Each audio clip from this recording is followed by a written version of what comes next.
Starting. All right. Yeah. Welcome back, Weather Kingdom. How is everybody doing tonight? In this update, I know it's a very late update. It's around 11:05 Eastern Daylight Time. Central, it's about 10, and then in the Western, it's about 3 hours different. It's closer to like 8 to 9 o'clock. I know it's a little bit late stream for everybody, especially across the Eastern United States, but we will be talking about this upcoming pattern, actually this continuing pattern that we've been in through November pretty much. You know, there wasn't many big warm-ups in November, especially across the Northeast. If you actually look at the averages across the Northeast, over November, it was pretty chilly, and December is just hasn't been anything better. Let me tell you, there is snow still on the ground from that snowstorm that I had on Tuesday, and that's almost been a week now. So having 3 inches of snow on the ground in December in a week in the Northeast is pretty crazy. Means it's very cold, very chilly, very windy, and just not anything for the summer lovers and spring lovers. I don't have too much good news for the spring and summer lovers just yet. I don't think that's going to be the case for quite a bit. I think this is going to be a pretty tough winter. I do have a soon-to-be winter outlook coming. I'm really trying to work on it. But we have quite a bit, you guys, to talk about. All right, I have my chief meteorology. He's actually, he goes to college, and he's actually going to be graduating for his meteorology degree. So I am actually going to let him take part of the segment here. I do need to eat, but I did want to get the stream started. How is everybody doing tonight? I know that's a great thing to ask. How is everybody doing? If you would like to introduce yourself, feel free. Don't think you don't have to.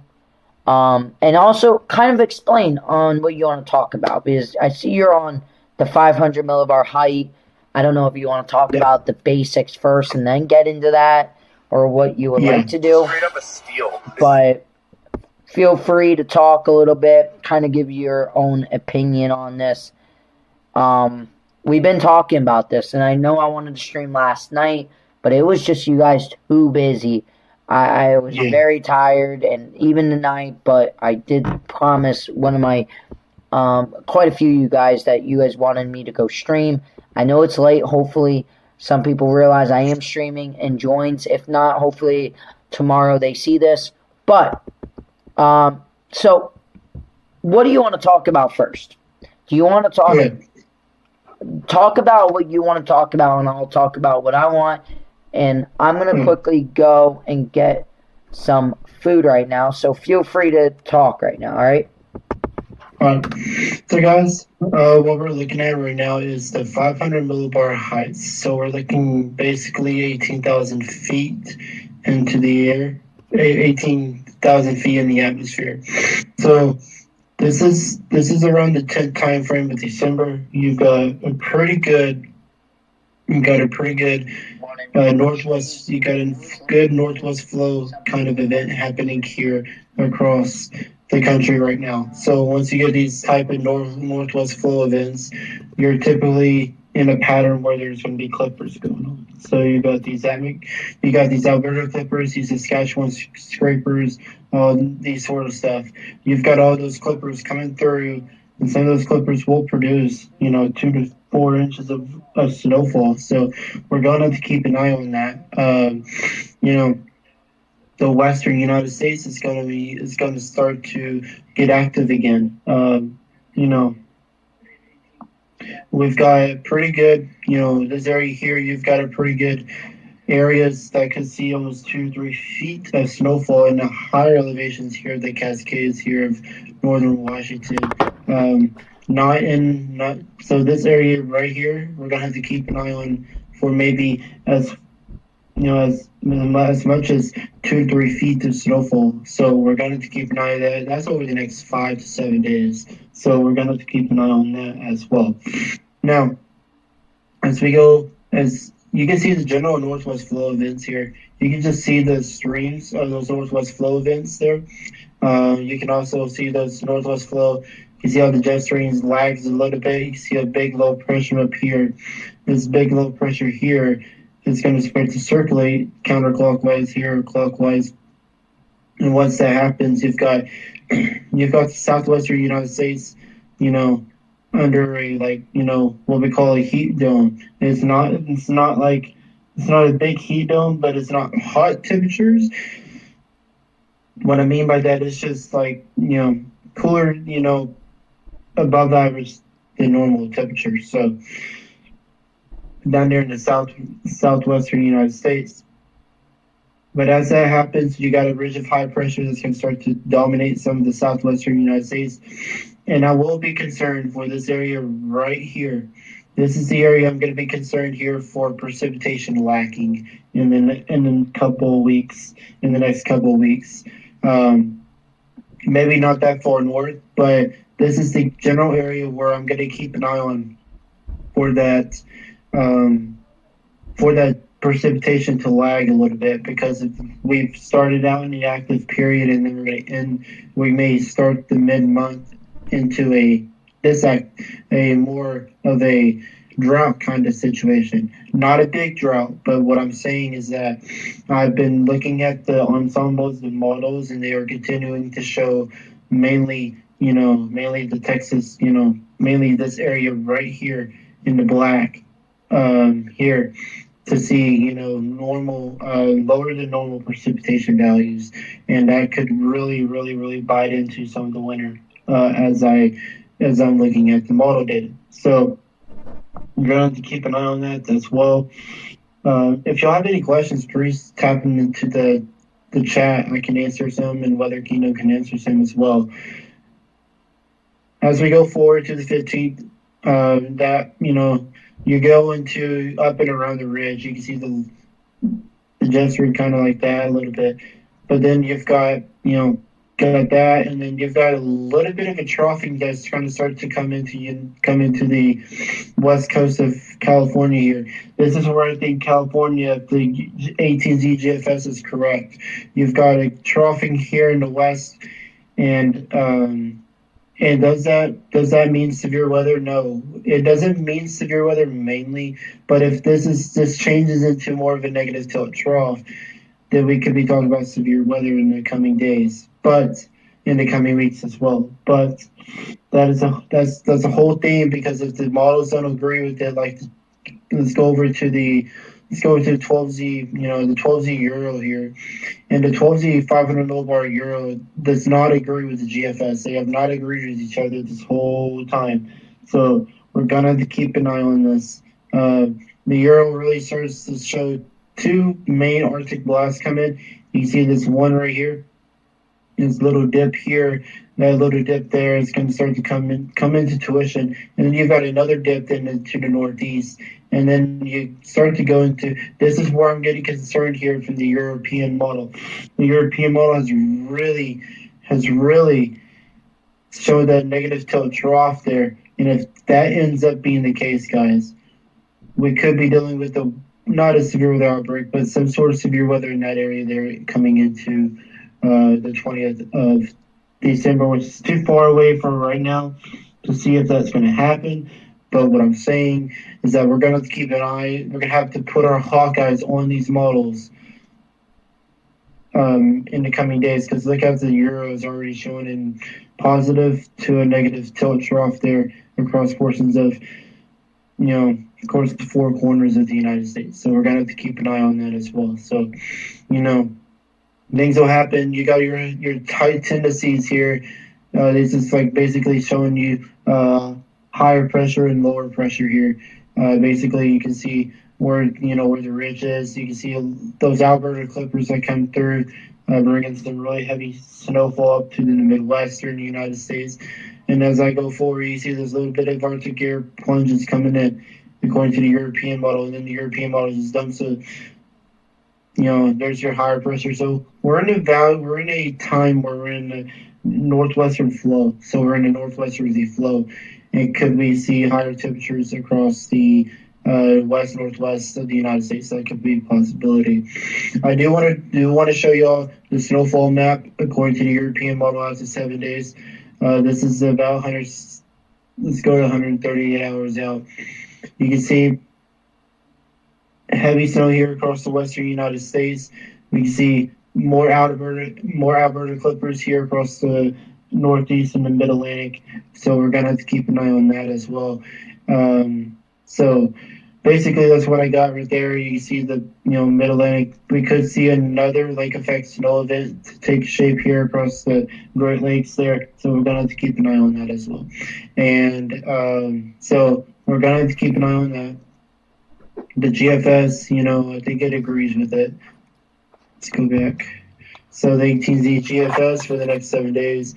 You can see right here. You can see higher than a little bit further south here with the storm tracks. But I mean, don't ignore this, guys. Ignore this up in North Carolina. I don't think that's going to happen.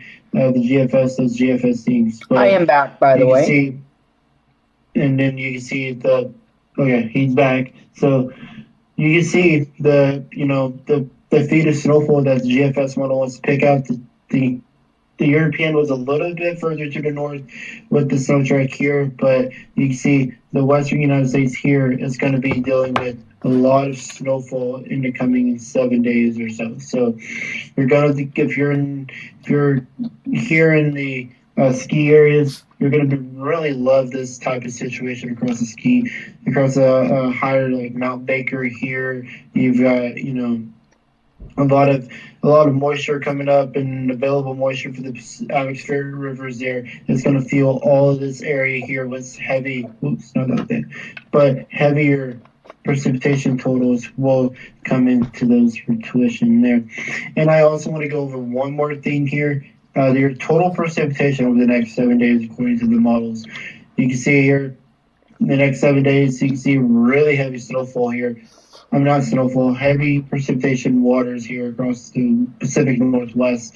You can see what I'm saying about the drought situation that might be coming here across portions of, this area right here is really concerning me about the drought situation here across Arkansas, Missouri, Kansas, Oklahoma, Texas, and New Mexico. So, and then while the northwestern United States stays above normal precipitation values, so we're going to keep an eye on that as well. So that's all I got for you, Weather Kingdom, on that, and I will go over all later in the stream. I will go over the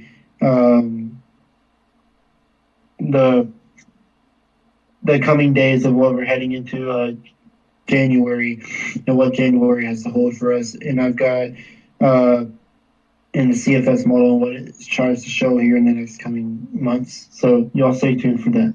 All right, Weather Kingdom, to you. All right, thank you for that. Shout out to him, you guys. We are going to be taking a look at some things I really want to take a look here. So let's do this. Bam. Let's get out of that. Okay, we needed all new tabs. All right, let's go into tropical tidbits. I am very curious on the latest GFS. We're only about 6 days out. I just want to see what's going to be coming here, you guys. Like he was talking about here. This is going to be once again a northwest flow coming out of the northern United States. It's going to be a lot of systems, but a lot of Alberta clippers. We really don't see this into January, but we are seeing it already into December. We're having one already tomorrow across the Great Lakes, even Chicago.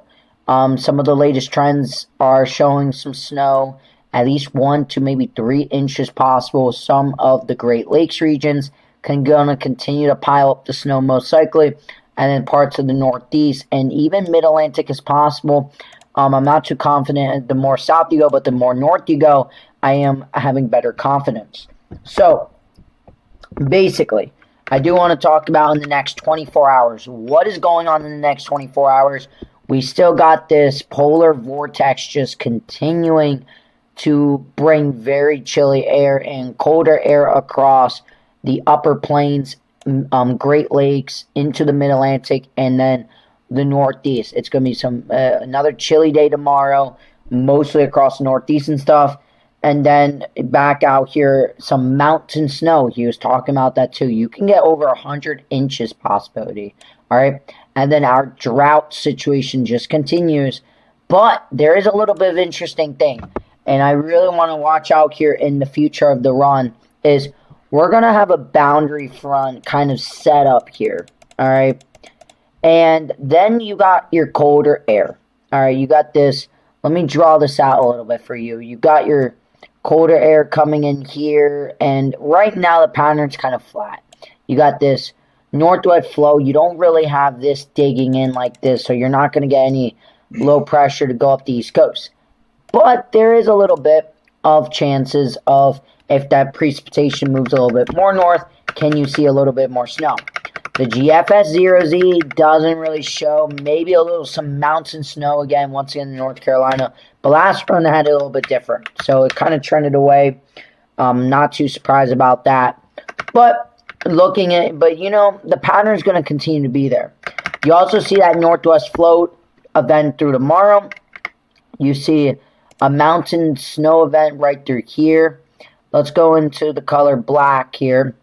To show it a little bit better. And this kind of dives right into the upper plains. This is going to bring some snow, at least 1 to 3 inches. This is going to kind of ride near the Great Lakes and kind of go in like this, all right? Something like this, all right? Or even into the Great Lakes. And we kind of see that bring a little bit of light snow across North Dakota, South Dakota, parts of even the Great Lakes, even Chicago. Like we were saying here before, Chicago could be getting some snow back in the Great Lakes. A little clipper system, especially waking up on the 7th. And then look at that. It kind of weakens. You get a little bit back in Lake Erie, some of your lake effect zone areas. And it doesn't do too much more for the New England area, like Maine, upstate Vermont, New Hampshire, upstate New York. Once again, another shot of cold air. So it's going to continue bringing that cold air. But you do see, you know, going into a few, 4 or 5 days, you still got a good boundary front here. And it is interesting because you do have a little bit of another kind of trough coming in here. Can something try and, work up? I don't think so. But there is a little bit. But the model really doesn't show that. It's just too far south. It gets too suppressed. And then we see another Alberta clipper kind of comes into the mountains. This one's pretty far north. So north of Chicago, north of the Great Lakes regions, goes into Erie. But look at that one. Another one. Right here, another one. This one's a very powerful one. Take it with a grain of salt, but it's been showing on the runs here, and I've been watching it. This one could bring at least 1 to 3, 2 to 4, 3 to even 6 inches. And this is a pretty powerful one. This is going to bring a lot of colder air. But across the Northeast, it kind of, I don't know about all this rain. I think it will be more of a snow/rain, and then that kind of moves on. But look at what happens here. We get a pattern to try and dig another snow shot. All right, we're going to have quite a few. This one definitely has my eye here. It's a little farther out, but look at this. You get that negative tilt trough, but it's not in the right placement for a nor'easter. But there is some signal with the GFS that, we do get a little bit of an interior snowstorm, and then it kind of jumps.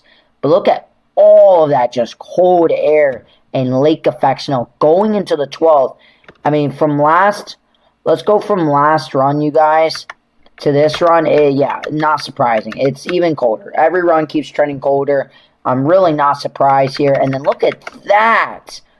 I mean, going into the 13th, you have, look how this ridge is up in the west. And look how far deep that south goes. That is a true polar vortex. You even got the polar vortex snow low, the blocking high, just bringing in that Canada cold, Alaskan cold. I mean, we're talking about temperatures below 32. This is actually really interesting. Yeah, look at that. This is at 1 o'clock. Okay. I mean, this is at 1 o'clock. You're talking, okay, this is at 1 o'clock on the 13th. And it's not surprising, guys. I really am not surprised about this because it's been trending. Okay, it's been trending. I mean, you're talking about the 32-degree line, going all the way into Kansas, all the way into Oklahoma, even close to Texas, almost into the Louisiana, northern Alabama, northern Georgia, especially for the mountains here, and then kind of like this. I mean, this is a powerful cold. You're talking about temperatures in the daytimes in the 20s in these regions. And then we're talking about near zero and below across the Great Lakes. This would mean Chicago as a daytime high.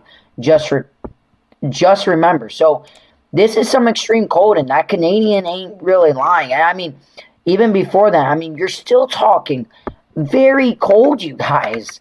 I mean, it's been very cold. But I mean, you're talking about, again, tonight, very cold temperatures. Tomorrow, across Northeast, you're going to be lucky to get out of the 30s, all right? Not even. You're going to be lucky to get out of the 20s. It was very cold today. I really want to see. And then going into tomorrow night, another chilly one in the 30s. And then that colder air just continues to come in. Another very, very cold night. You're talking about most of these darker blues into 10 or below, with wind chills even colder. And your daytime high on the 8th is in the 20s. This has just keep on trending colder and colder, like the other models. And, going into, 1 a.m., you're talking about single digits, you guys. And another day across Northeast, below the 9th, too, below 32. And then we do it again. All right, we just keep doing it. A little bit warmer on the 10th, all right? This is where it's a little bit warmer for the central United States, but you're still talking about cold polar air. In the Northeast, you're still talking about hovering around the freezing line to just about 35 degrees. If you're lucky, further south, a little bit better. And then the nighttime temps, not too bad. We'll have to see on that. So in the mountain regions, a little bit cold, but not as bad. But then look at this. You get another Arctic blast. You're talking about negative 10 or more across North Dakota, South Dakota, back even into the Great Lakes. This is a very powerful one, and this gets even worse by 7 and more. You're talking about, I mean, take this with a grain of salt, but negative 30 degrees here in the core of the cold. That is some very cold weather to talk about in the Dakotas, you guys. Take it, I'm telling you. And, look at this. It just continues into the Northeast.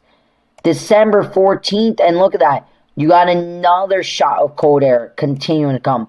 This is very impressive, and I know you've been keeping an eye on this. What's your latest thoughts on the latest GFS? Yeah, so the latest GFS model, we have to take it with a grain of salt with the GFS. The GFS has really done good in long range winter storms, in the past few years. But in the past year or 2.5, it's actually been really bad. It's put out these fantasy snowstorms like it always does. But, it's really did good on the environment in place, though. I would say it's done really good on the environment in place. More than what the Euro does. The Euro is a lot conservative with the forecast and stuff, but I would just say, the GFS has things going on, but it's not really the bad model as what people think it is. It's just a what is the surface analysis are, it's basically what that model is. It's basically just telling you, hey, this is what I think is going to happen, and I don't agree with the other models, so we'll have to take by the conservative models. I think that's what the National Weather Service does. They take over what the conservative models do, not GFS, like the European model, the AI models, the Canadian model. It always does that. And, yes, the GFS might do these fantasy zones, but it's been right on some of the fantasy zones where it's put out a flood of snow or a big snowstorm like this here on the 11th of December, which is next week. And this one could be right because I think the GFS has really pointed this out a week and a half ago, and then the Euro picked it up. So I mean, like a year and a half ago, a week and a half ago, it's really picked that up. So I was just, not saying be cautious of what, of what people you follow on YouTube or any social media. There could be a lot of hype out there with the GFS model saying, "Oh, it's the second model and all," but we have to trust some model at times. Brother Kingdom. Yeah, I do. So And I'm looking on a different website with the longer range of the GFS. It comes out a little bit quicker. And it's at 213, and it looks like another polar vortex blast yeah. that we could be talking And about. yeah, so the GFS has done a really good job at putting out the polar vortex. So we're gonna have to keep an eye on that. Yes, the stratospheric warming is going on right now, but you have to keep an eye on what are your environment look like today. The week before the stratospheric, before the week before the polar vortex hits. So we're gonna have to keep an eye on that. And yeah, so heading into January, guys, I do want to show you what CFS model is showing. Do you want to share your screen? Yeah, I'll show my screen.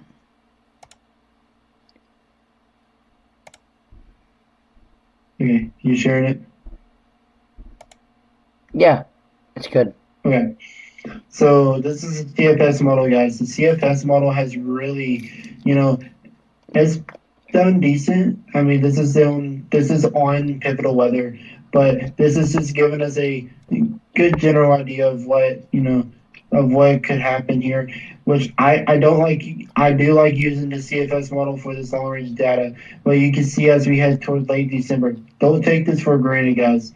This is only one model run, and this area here might be gone by tomorrow. So even though this model is showing all of this over here in the negative sub-zero temperatures all the way up into the Northeast and all of this down here in this Gulf Coast, please do not take this for granted. Yes, I am showing this, but I'm not showing this for clicks or clickbait here. I am showing this because the environment that's in place right now with the polar vortex that's coming up in the stratospheric warming, we could have one of these breaks from the polar vortex come down. Now, do I know that's going to happen 100%? No. But what I can tell you is that the environment that's in place is conducive for this. We're going to keep an eye on that. And yes, this is showing snowstorms, but I mean, we're in place for a snowstorm here in the central and eastern half of the United States, even in the southern United States as well. So, anyways, so we're going to have to keep an eye on that as well. So. That's all I got for the January. Also, I do want to show y'all this. Let me go. European weeklies, and let me go here to temperature anomalies here next. So let me go to continental U.S. So you can see here, this is on Weather Bell. You can see the this area here on Thursday, the 25th. The European weeklies is actually come in pretty warm here, so that's interesting. To see the European weeklies come warm for the central western third of the United States, and then the mid-Atlantic and the Northeast here becoming below normal in temperature. So we'll see if that flip-flops. It still could. And then as you head to January, we start to get colder again. But you know what's really interesting? Go back to that. To the end. Look at this, you guys. Let me quickly just oops. Look, it is a little bit interesting that it's warmer up here. This could mean another polar vortex blast. Because it usually when a polar vortex comes in the United States, it's warmer up here, and that colder air is funneled right through here. And Yeah. I want you to actually look at that. What does the stratosphere warming event look like? Okay, so let me go to that GFS model here. 18Z, stratosphere. And we'll go to North. No. Yep. What am I doing? North America. Okay, so this is. So you have a split view here. You've got a split here in the polar vortex here. Is this right now? Or in the next? Yeah. All right. Yeah, so It's December 8th, which is in 3 days. Well, this is right now. Here's right now. So you've got the polar vortex collapse here right now. This is what's filling in here across most of the country with the below normal temperatures that's coming in. But now you've got pretty good. You see how it splits up a little bit. You see how it splits there across, Nova Scotia and that area of Canada out to Europe. Then we start to get cold here. Then we start to get modified some here across the stratosphere just a little bit. But then you can see, Whoa. you see that cold air that starts to come in. It starts to modify some. But look up here. I want you to pay attention up here. Look up here. Look up into this area right here. Watch that area come right down into the stratosphere. And Wow. we have another one. So That's a big one. Mid December, we're looking at another stratospheric warming event to start to occur again, and that means we could funnel in more colder air further south than what this first polar vortex collapse just did. So it's a long ways out to and then it shows colder air into the polar again, mid to late December, and then look up here, we got another stratospheric warming that's on the table again into late December and early January, which could be even colder in the start of January. So pretty much shot after shot of cold air. It's going to continue. Yeah, so shot after shot of the stratospheric warming, technically. We'll get more data in this week and then in the next couple weeks. I mean, and then we'll yeah, pretty crazy. And then we'll know that. So yeah, I mean it's pretty, it's a pretty loaded environment right now. So we'll keep an eye on this 12Z. See, the 12Z is a lot. And also with other snow chances too. This is a Canadian model. I mean, it shows with that little storm system down in the south, maybe a little dusting to an inch. Once again, potentially, we're going to keep an eye on that. It doesn't form anything bigger, but another shot of cold air tomorrow. And then another one, pretty much every day, you guys. Through the Great Lakes, some snow showers, some snow squalls. And then that stronger one that the GFS shows. Still a little bit to the north, but it does bring, maybe a coating to an inch or two across the New England area. And some gusty winds behind it. Some colder air again. Another resurge. And then boom. It tries to do another southern system. And then the pattern, you get another polar vortex blast out of the Canadian. This is a little bit interesting. And then you got another shot of low pressure. And this one's another clipper system. This is a pretty strong one with a lot of wind and a lot of cold air. Some very core cold air in this. This will bring at least a swath of potentially 3 to 6 in the heaviest. This goes right to the northeast with some gusty winds. Look at that. That is some very windy and cold weather right there. Oh, wow. Okay, so let's go back a little bit. Let's look at the Canadian. It's pretty cold, you guys. It's not going to get much better. I mean, the Canadian even wants on the 9th some below 0 degree temperatures widespread across the northeast. That definitely could happen. The Canadian was right about this with the stratosphere. But look at some of these temperatures up here in the upper Midwest. And then look at that. It just continues through the 14th, you guys. I really think even through the 14th, it's just going to continue staying cold. And your snow shots are going to be a lot like this. So winter is not close to over. And if December continues to be like this, we're going to be in for a long run here. Yeah. And a lot to talk about. Look at the GFS. That polar air just slams. I mean, it stays very, very cold and shot after shot of cold air. I'm very impressed about this. Also with the European here. It's a little bit weirder when it gets a little further out. It's a little bit I would not agree with this. It did this a few times, but I wouldn't agree with that. But it definitely shows that shot of cold air through the 16th at least. A little farther out into the 20 is a little bit interesting. GFS is pretty cold. That's the 15th, though. so give it a chance. But I'm telling you, there is a chance for some snow. And you're going to have to take it day by day with these shots of very cold air and snow. The NAM model, looking at the latest NAM model, this is our snow swath. It kind of, with some showers through the Great Lakes, nothing strong. Another one comes in for Chicago and areas like that. Some snow showers across the Northeast again. You get maybe some snow showers across the mountains down here in the Southeast. And then you see another 2 more clipper systems, especially this one back here, that stronger one. The 18Z Euro definitely shows that being a very strong one and kind of going into the Northeast, weakening a little bit. And then we do it again. And look at that, another, this just cold air just relapsing itself over and over and over. Very impressive, you guys. This is a very impressive pattern, and we're going to have to really watch this. Is there anything else you would like to talk about before I kind of probably close up the stream for tonight? I'm not expecting to be live too long, but what's your thoughts? Just, guys, keep an eye on the forecast. We'll be looking at these models day by day in the environment that's in place. Just remember to like and subscribe to our videos and the live stream, share this out, and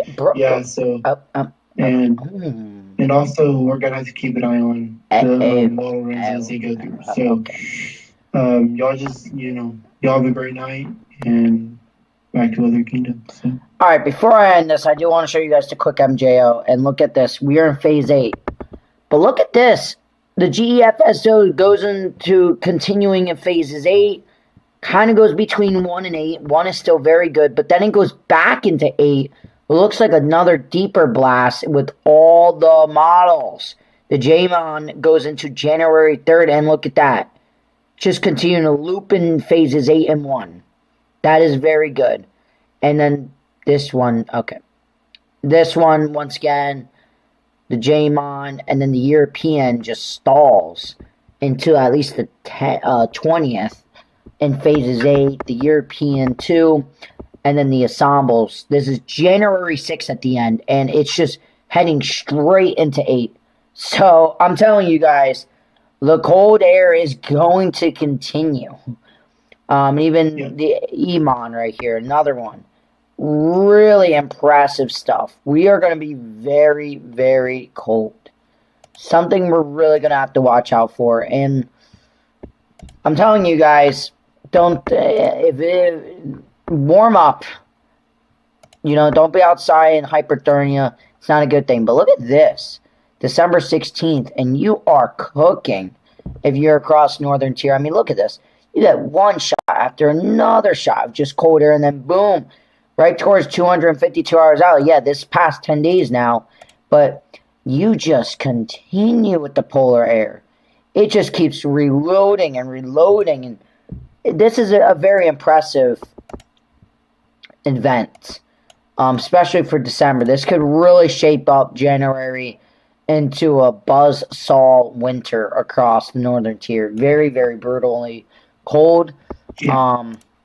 I know Pivotal Weather has CFS. I know you talked a little bit about his temps, but I do want to look at how is the lows are going to do. What's the chances for the lows and stuff?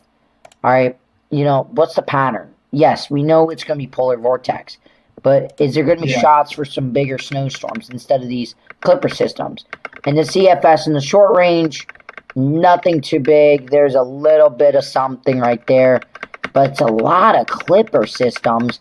Maybe towards this part you get a little bit more of a nor'easter. Yeah, I mean, look at this. A little bit more of bigger snowstorms.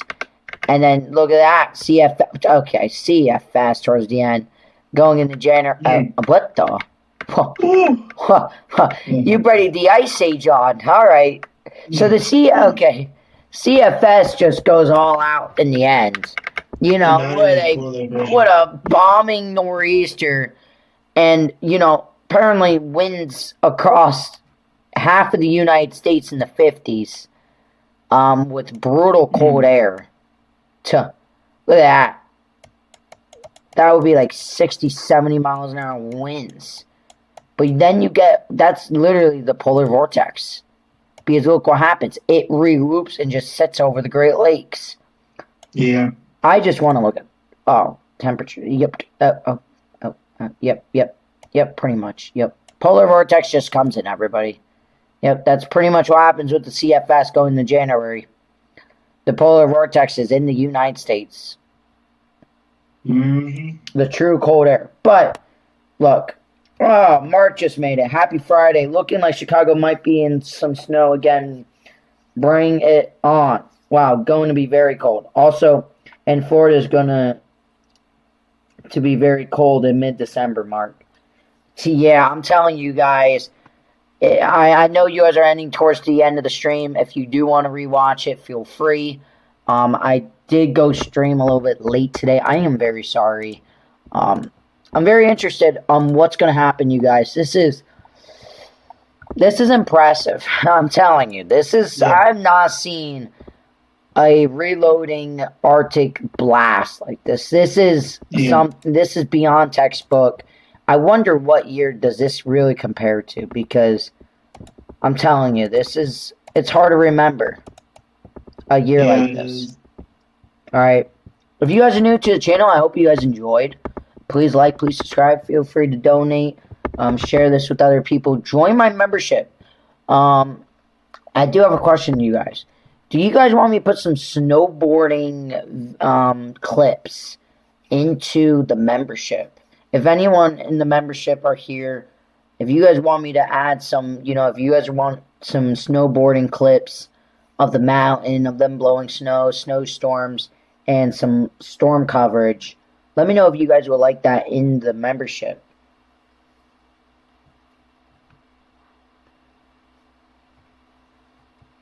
I don't think Florida will see snow, Mark. Not for now. We're not there yet. Not for now. But the pattern, if it stays like this, I don't know, man. I don't know what's going to happen. Yeah. I mean, this is some cold air. GFS is just going all out. I mean, this is very impressive. You're talking about, northern Florida in the 20s on the 14th. I mean, I like the cold, but weeks on end on this cold. I mean, oh, God, look at the Canadians' daytime highs once again. Oh, my. And then looks like another shot of polar air. This could be a long-lasting. This could become a stratosphere warming event. This could really, if this stays like this going into January, I'm interested, because usually January, that's when we see this. So when the time is up for it, I mean, if we stay like this throughout all December, you guys, I'm gonna tell you guys straight out, this is going to be a very rough winter. Especially temperature-wise. If December does not get a warm-up or beginning of January, I really think this is going to be a consistent theme through the winter. And I'm telling you, it's not going to... I'm a snow lover, but when you're talking about teens and 0 single digits every single night for over a month, I mean, even a snowboarder, eventually wants it to warm up again. I mean, I love it, but... whew. I like to snowboard in a little bit warmer weather. Not just straight out single digits. That's really hard to snowboard in. But any powder days, I'm taking it. You know what I mean? Yeah. Any snowboarders here, you know what I mean by that, all right? Stay tuned, everybody. This is a very interesting topic. We've been talking about this for a little bit now. Yeah. I'm interested, man. I am interested. This is impressive. Look at that. Brown, and then brown. Ooh. GFS with snowfall so far. Snowy across the northern tier. And the mountains out in the west.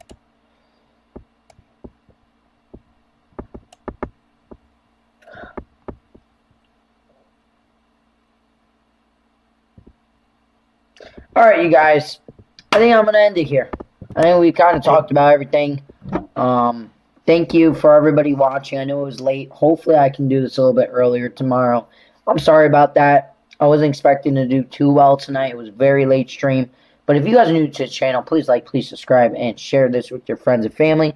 Tomorrow, we will be live. I'm going to try and get a little bit earlier. Today, I got out at work around 10:30, so it was really hard to get a stream out by 10. I hope everybody had a great night, and I'll love to see you guys again tomorrow and the next day and into the future because I think this is going to be a long haul, you guys. This is not going to be an easy. I mean, look at the GFS going to the 17th.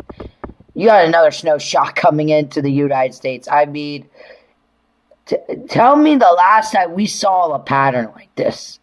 Just full-out polar vortex for weeks, man. I mean, you're talking about daytime highs for potentially weeks, you guys. I mean, the GFS is a little bit worrying. I mean, you're talking about across the Northeast not even getting out of the 20s for not just one, not just three, but almost the rest of the mid-December. I mean, that is impressive. That is some true impressiveness right there. Yep. And even with the Canadian, it is really worrying to me what I'm seeing right now. It just keeps trending colder and colder. So if you guys are new, please stay tuned. Please stay very warm. You guys need I don't know. I mean, you say be ready, Florida. Enjoy your